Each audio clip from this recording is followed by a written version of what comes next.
Spin up, drive, spin up. All right. We're back in business with the music to talk about this little fiasco that's going on with graphics cards. So, ladies and gentlemen, twitter.com/MultimediaJay. This is the wrong browser. We gotta use Avast Secure. That's got the link directly to the Twitter. That's a synthesizer. I was gonna say, is that a saxophone? No kappas on this one. Yeah. Yay, old stuff. Article from The Verge. Da-da-da-da-da-da-da. Hey, what do you know? That's another thing with Avast Secure, by the way. The ad blocker is defaulting to off in this browser, but I really don't care if I see, for example, shop now at stock, and also the ads are part of that supporting this site as well. So, but anyways, hope you don't mind seeing a pair of shoes next to a graphics card, as long as the ads aren't anything offensive or TOS or something. It doesn't matter because the browser has to be linked every time anyways. But NVIDIA is bringing back old RTX 2060 and GTX 1050 Ti GPUs to deal with the global chip shortage. Article from The Verge linked this over on Twitter, twitter.com/MultimediaJay. So here we are, 2021 is a thing. Oh, an Alienware ad. Yeah, please show me all these overpriced Alienware Alienware machines. Yeah, make me happy I build my own systems. NVIDIA is bringing back old RTX 2060 and GTX. So here's the thing. As I thought, considering what a disaster it was with the GTX 10s and then the GTX 20s, when I decided I'd had enough of the 1060 that I started Monolith off with in 2016, I was like, yeah, I'd love to get one of those 3060s when they come out, but there's going to be nonsense with the graphics cards again, isn't there? I should probably just get a 2060, and then when the high prices of the 3060s come down, then upgrade then. Boy, was that an understatement. Woo! That was such an understatement. So here we are, crypto miners, again, buying up all the graphics cards. And what they're using the graphics cards for, hey, you buy it, you do whatever with it. I mean, there is no thing where you buy a graphics card and the graphics card company is gonna force you to play video games with it, to use it for what it was made for. That's the sort of, why would they either? When they just ramp up production and sell more until they meet the market demand. It's a supply and demand thing, really. I just don't understand why companies as big as NVIDIA and AMD and whatnots and all these manufacturers out there, many of them, like companies like ASUS and stuff and EVGA, make multiple types of computer parts. How do you not run a supply chain properly like this? Multiple times. You know? Oh, but what about the crypto mining cards specifically? Those are never going to work. Because somebody getting into mining is going to want a parachute for when the hardware is no longer the best thing to be using. So they're going to want a regular graphics card that they sell afterwards. A miner graphics card that doesn't have ports, that is useless. No, the idiots will use those if that's all they can get their hands on. But then they're going to be stuck with a bunch of useless equipment when something happens like the last time there was a mining boom. Graphics cards were amazing for a season, and then dedicated mining devices came out that were actually better than the graphics cards in terms of power efficiency and what kind of calculations they could do. So we know eventually something's going to happen that's going to end this mining craze with graphics cards again, because we've already seen it before. But really, production, it's what matters. There's also demand from gamers as well, because people want to upgrade stuff. Oh, and yeah, hey, by the way, NVIDIA and AMD. All right, guys, how's it going? Yeah, last year there was a ton of something called stimulus.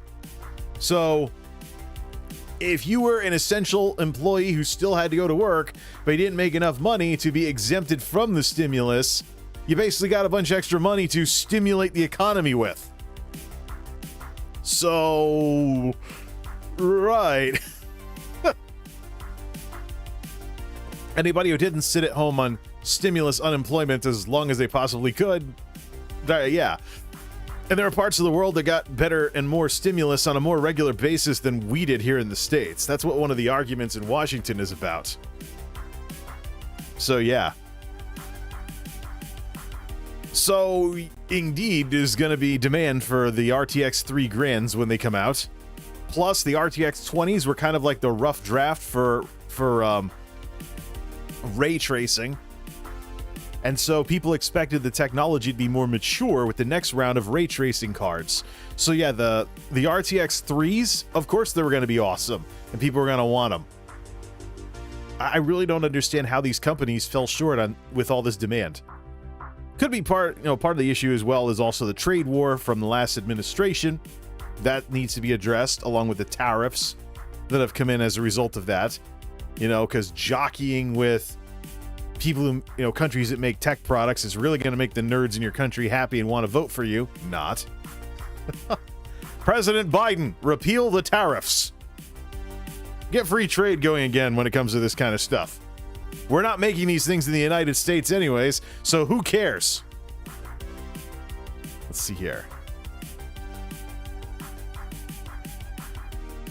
It's just embarrassing, and it should be the most embarrassing thing in the world to NVIDIA and their partners, and AMD and their partners, that old stuff needed to come back onto the market, and production of old stuff needed to be restarted because right now everything is sold out.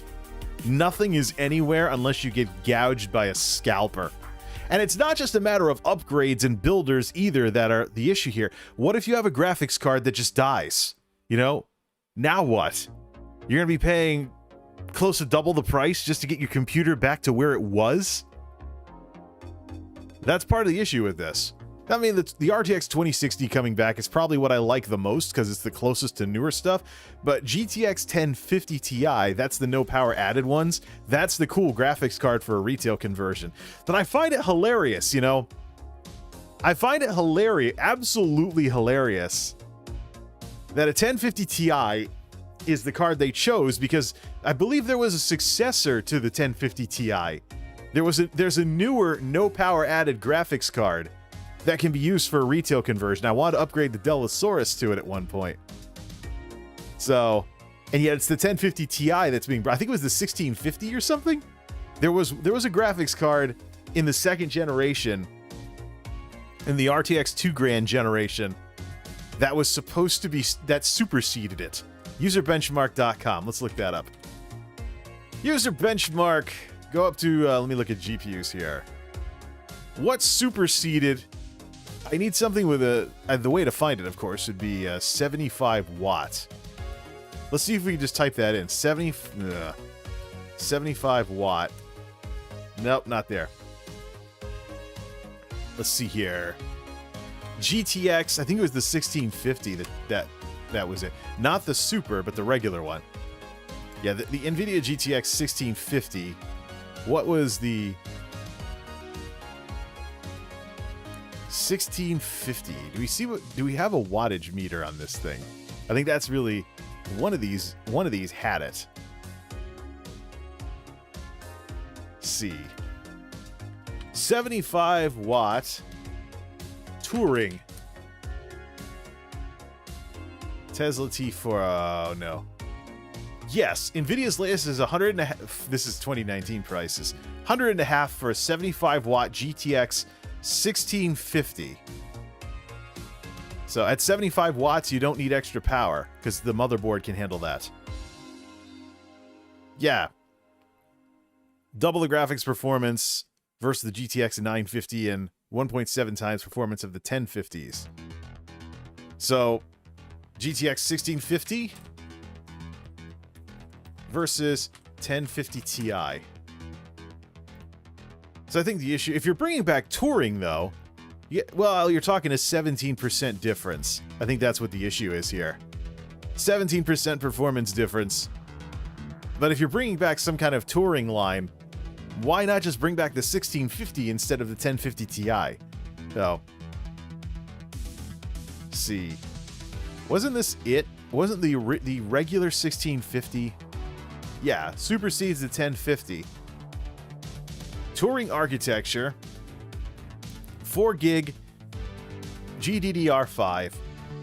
Reference version has 75 watt power consumption, but the overclockable cards probably required extra power. But yeah, let me go to sold out Newegg and look up a GTX 1650 and just get some pictures on it. This was the card, right? Yeah, let's look at the Gigabyte one. $400. Thanks, scalpers. Whatever. Pathetic. That one required extra power. Okay.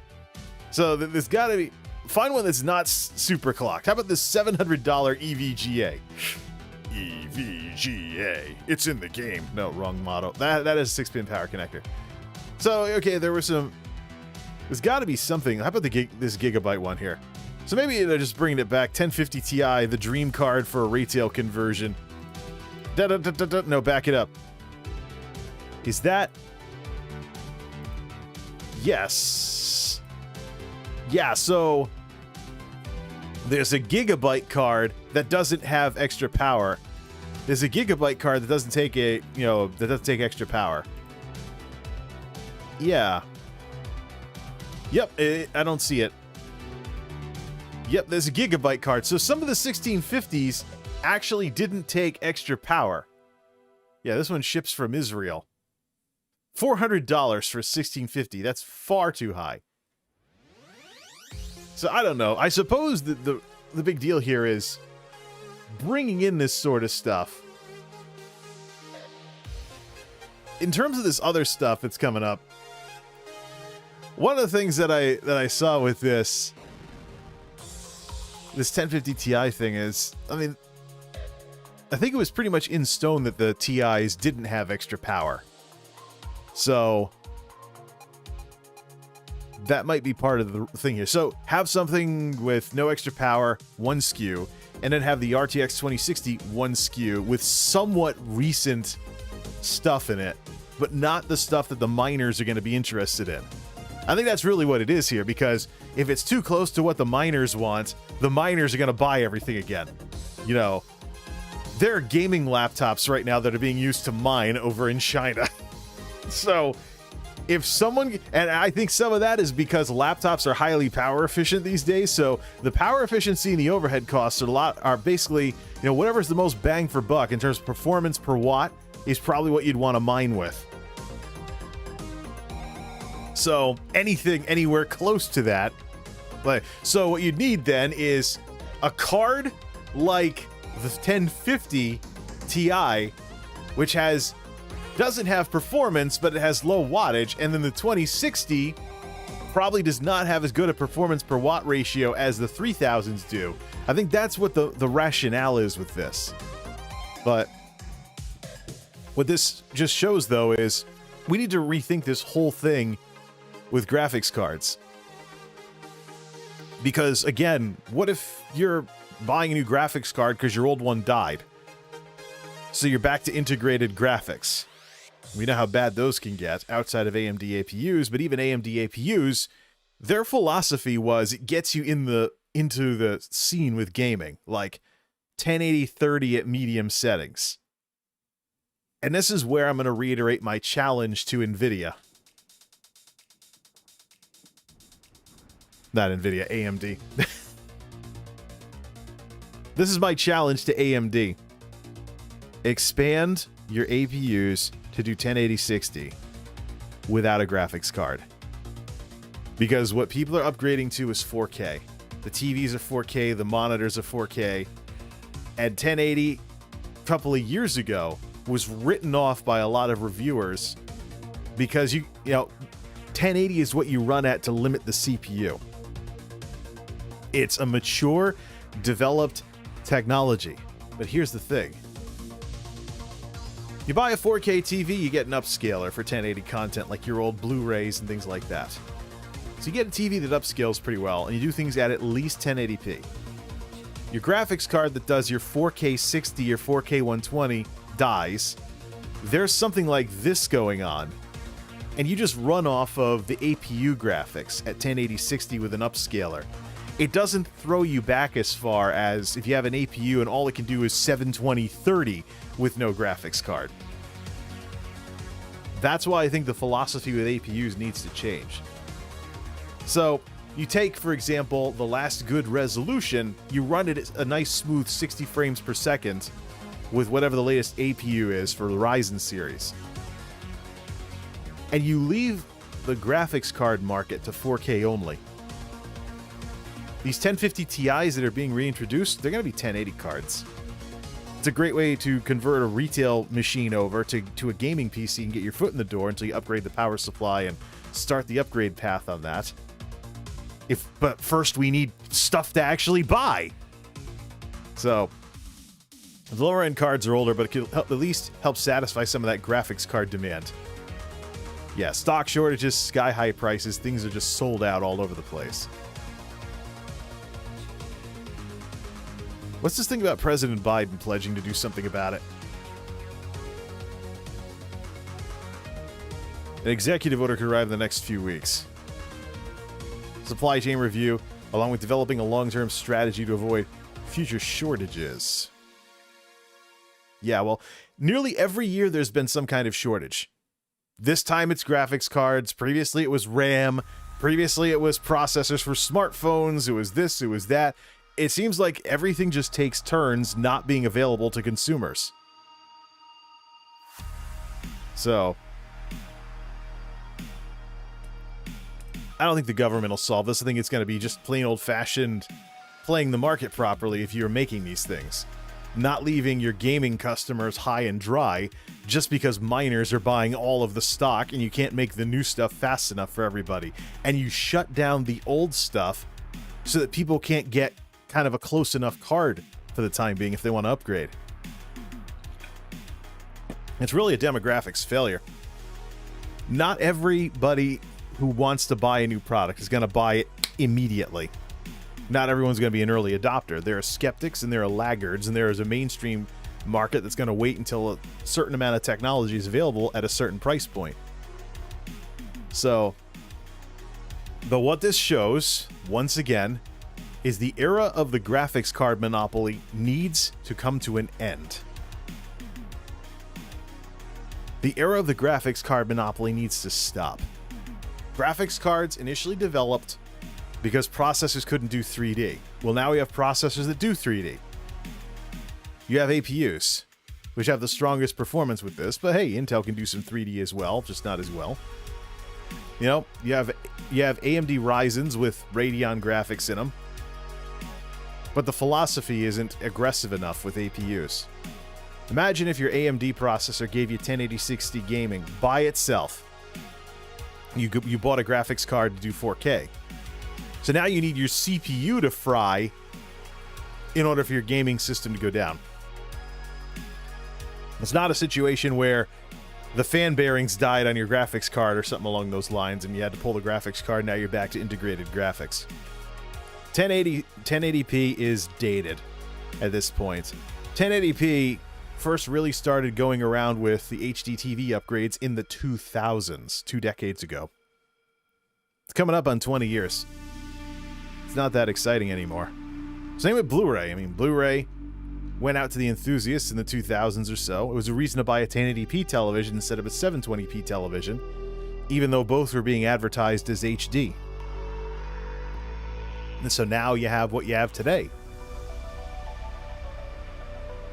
So, 1080 is old news. You should get that with just the CPU. And your graphics card should take you somewhere into 4K territory. That's what the market should be. There should not be any 1080 cards. Matter of fact,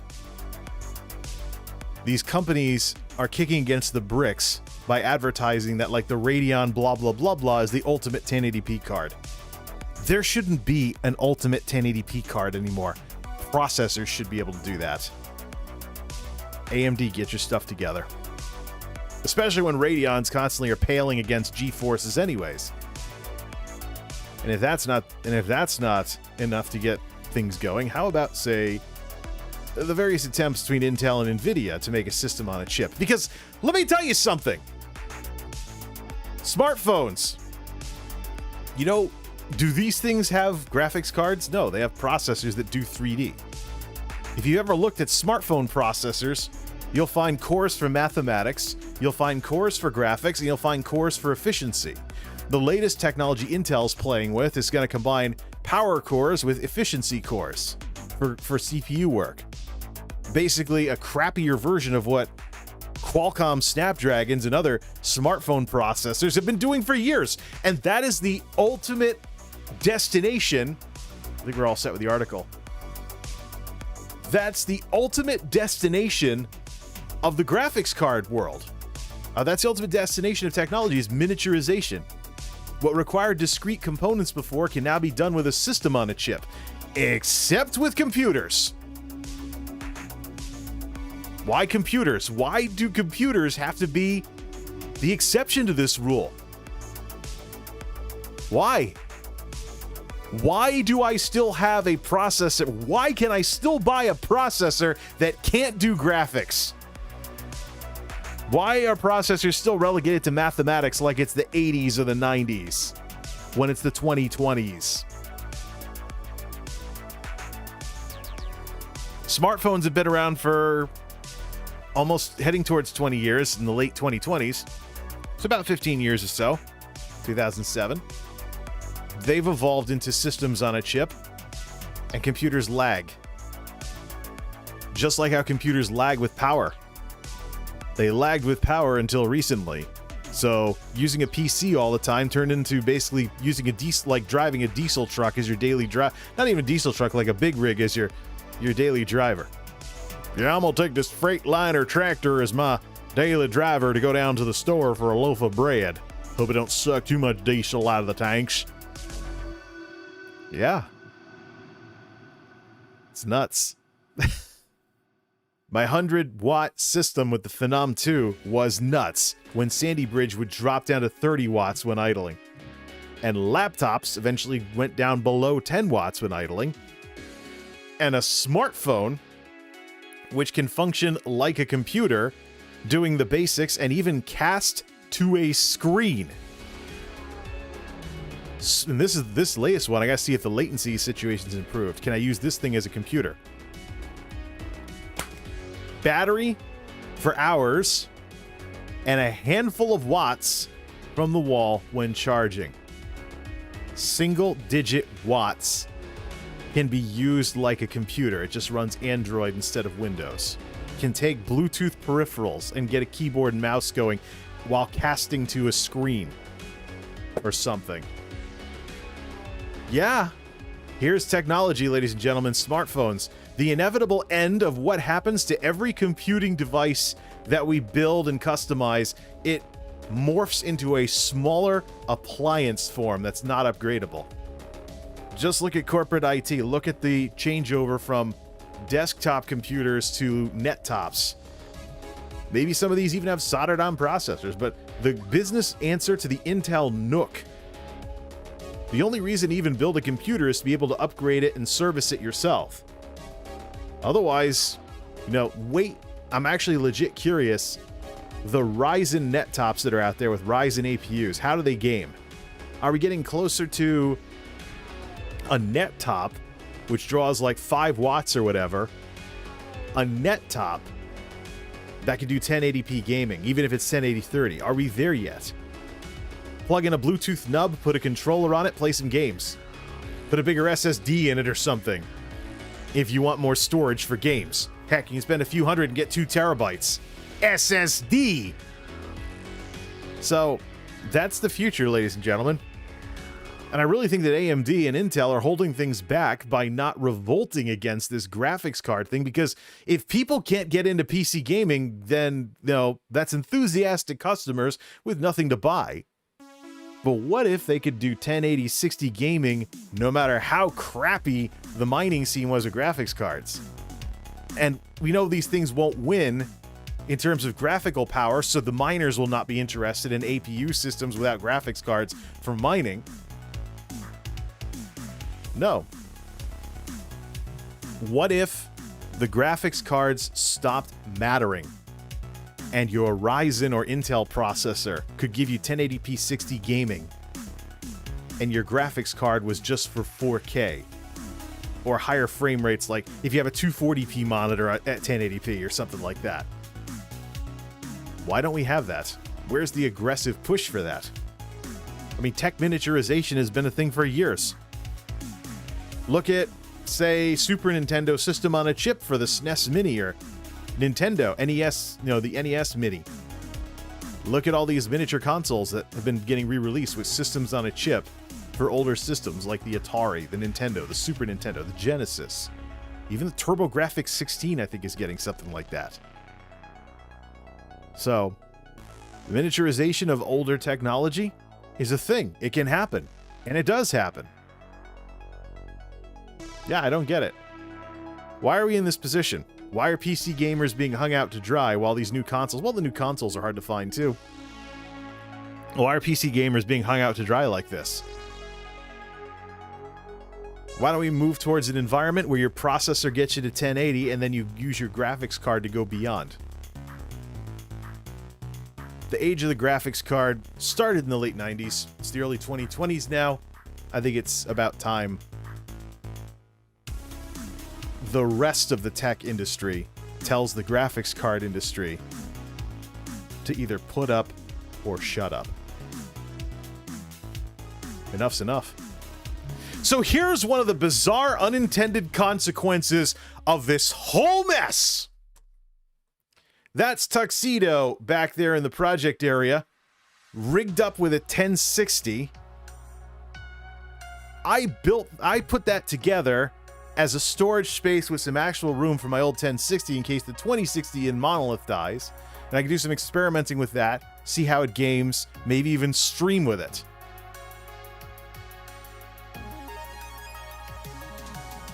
I thought that was going to be the hack job 2021 gaming PC for someone trying to get into PC gaming without spending an arm and a leg, spending an arm and a leg's worth of money to get in there. With all the scalping going on, I thought, oh, let's have a system that's representative of what you get when you buy someone's crappy secondhand gaming PC, probably at an inflated price, and see what that can still do while the market is completely broken. But no! NVIDIA's re-releasing the 1050 Ti. Delosaurus Rex is now that system. Ivy Bridge i7. You can still buy those off the refurb circuit for like $300 or so. Keep the stock power supply and get one of these newfangled, supposed, again, 1050 Ti's in there to get your foot in the door. What can that configuration still do? So this gives Delosaurus Rex with a 1050 Ti some viability in this current climate. The original plan was for the Delosaurus Sandy Bridge to be the retail conversion system. And Delosaurus Rex would experiment with upgrading the power supply, upgrading the graphics card, and seeing what you could squeeze into an Optiplex. But with the current mess we are in right now, skip all the power supply stuff. Put the stock power supply back in. I don't need the extra power. I'm going to see how an Ivy Bridge and a Sandy Bridge do with a 1050 Ti and flip the card between them, for Pete's sake. It's crazy, but it's the world we live in. And it's the market that isn't doing its job right now. And until it starts doing its job again, we need something to tinker with. AMD, you need to be the first mover. Or Intel needs to get revenge for losing the performance power crown, the manufacturing crown at 7 nanometer, by making something that does what your APUs don't. It is time for 1080p 60 gaming to be doable with just a CPU, and leave graphics cards for the next frontier, 4K.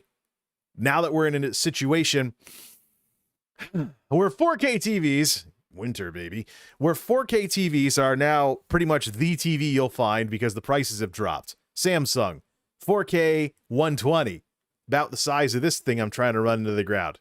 $300, $400. Not like in the olden days when things were super expensive for 1080p. The bigger of the two sizes back in its day.